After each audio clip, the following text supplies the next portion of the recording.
વાઘોડિયા તાલુકાના ગુતાલ ગામની એમપી વસાહતમાં નર્મદા નિગમ અને પુનઃ વસાવટ વિભાગની ઘોર બેદરકારીની પોલ ખોલતો એક અત્યંત ચોંકાવનારો અને કાળજું કંપાવી દે તેવો કિસ્સો પ્રકાશમાં આવ્યો છે.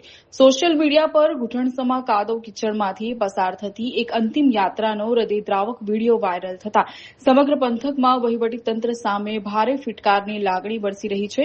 ગુતાલ વસાહત આશરે 125થી વધુ મકાનો અને 500થી 600ની વસ્તી ધરાવતો મુખ્યત્વે આદિવાસી સમાજનો વિસ્તાર છે. આધુનિક યુગમાં પણ અહીંના રહીશો પાકા રોડ, રસ્તા જેવી પ્રાથમિક સુવિધાઓથી વંચિત છે. તાજેતરમાં વસાહતમાં રહેતા 55 વર્ષીય મુકેશભાઈ ગણપતભાઈ માનકરનું કુદરતી મોત નીપજ્યું હતું. ચોમાસાના કારણે રસ્તો સંપૂર્ણપણે બિસ્માર હોવાથી સ્મશાન સુધી જવા માટે ગ્રામજનોને મૃતકના નશ્વર દેહને ઘૂંટણસમા કાદવમાંથી માંડ પસાર કરવો પડ્યો હતો.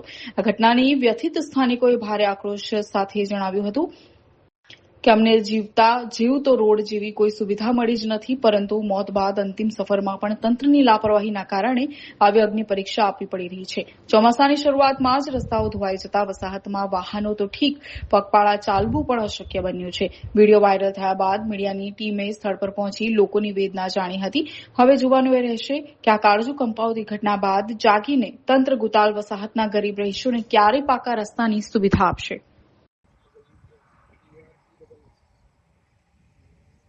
હું नई वसाहत गुताल से बोली रोज.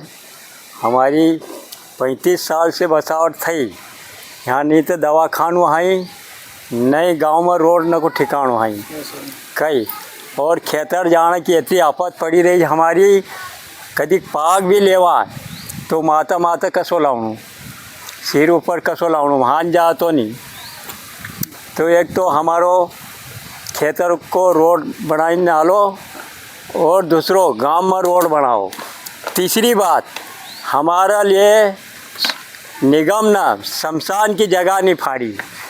हमका शमशान की जगह बताओ और वहाँ पर शमशान बनावा. तो ये शासन करीन दे हमका बनाना.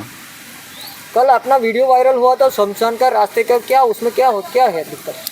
उसमें तो एकदम कीचड़ है, गारा है, काटा है, और उसमें जाने के लिए इतनी दिक्कत पड़ी कि लकड़ा ले गए और रोड पर डाले और सिर ऊपर उठा के उधर ले गए. तो कुछ भी, हम भी एक इंसान है, शासन भी एक इंसान है. हम जो इंसान है, हमारी क्यों नहीं शासन सुनता? शासन भी तो इंसान है, क्या दूसरा है? जब हमारी इतनी तकलीफ पड़ती, शासन तो कुछ ध्यान नहीं दे रही. वो कहे पंचायत वाला करेगा, पंचायत वाला कहे निगम वाला करेगा, कौन करेगा? हमको इधर ला के अटका दिया. लिखित में दिए? हाँ, लिखित में भी दिए, निगम में भी दिए और पंचायत में भी दिए, और विधायक के पास तो 2-3 बार हो आया.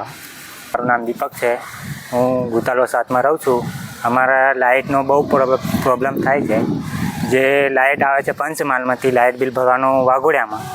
એટલે કમ્પ્લેન કરીએ ને તો પેલા કે તે વાઘોડિયાવાળાનું કે વાઘોડિયાવાળા કે પંચમહાલવાળાને, અમારે જવાનું કંઈ. મનીષભાઈ મુકેશભાઈ માનકર, હું ગુતાલ રહેવાસી છું. કાલે મારા પપ્પાની સંસી યાત્રા થઈ હતી તો અમે લઈને ગયા હતા શમશાનમાં, પણ કાદવ કીચડ એટલું હતું કે તે સરકાર એટલો રસ્તો નહોતો. અને જે ઘડીએ લાકડા ભરીને અમે ગયા હતા તો ટ્રેક્ટર બહાર ઊભું રાખ્યું અને ત્યાંથી માથે ઉચકીને બધું લાકડા લઈ ગયા છે. પણ અમને હાલત બધું બહુ ખરાબ હતી થઈ. આ કેટલા વર્ષથી તમારો રસ્તોની શમશાનનો? એ તો બહુ સમય થયો છે. કોઈને અમે માંગ કરી છે પણ કોઈ જાણ કરતું નહીં એનું. એટલે શમશાન છે ખરું? શમશાન છે પણ કોઈ બનાવ્યું નહીં હજુ. હું ગુતાલ વસાહતનો રહેવાસી છું અને અમારે પ્રોબ્લેમ એ છે કે અહીં પ્રાથમિક સુવિધા નથી, જેમ કે લાઇટ નથી, રસ્તા નથી, અને ગામના રસ્તા નથી, શમશાનનો રસ્તો નથી, શમશાન નથી. એક વિડીયો વાયરલ થયો તો એ કઈ બાબતનો હતો? એ જે અંતિમ યાત્રા લઈને આવતા હતા ત્યારે કિચડ અને જે કે બાવળિયા જે નડતા હતા, રસ્તો પણ નથી. એટલે અમારે એ કેવું છે કે માગણી છે કે અમારી જે રસ્તા, શમશાન જે પણ હોય એનું નિકાલ થાય એમ. કેટલા ટાઈમથી આ રસ્તો નથી શમશાન જવાનો? શમશાનનો રસ્તો તો 2014નો નથી. આ બાબતે કોઈને રજૂઆત કરી ખરી? રજૂઆત અરજીઓ બધી કરેલી જ છે. શું નામ? મારું નામ ગણેશ.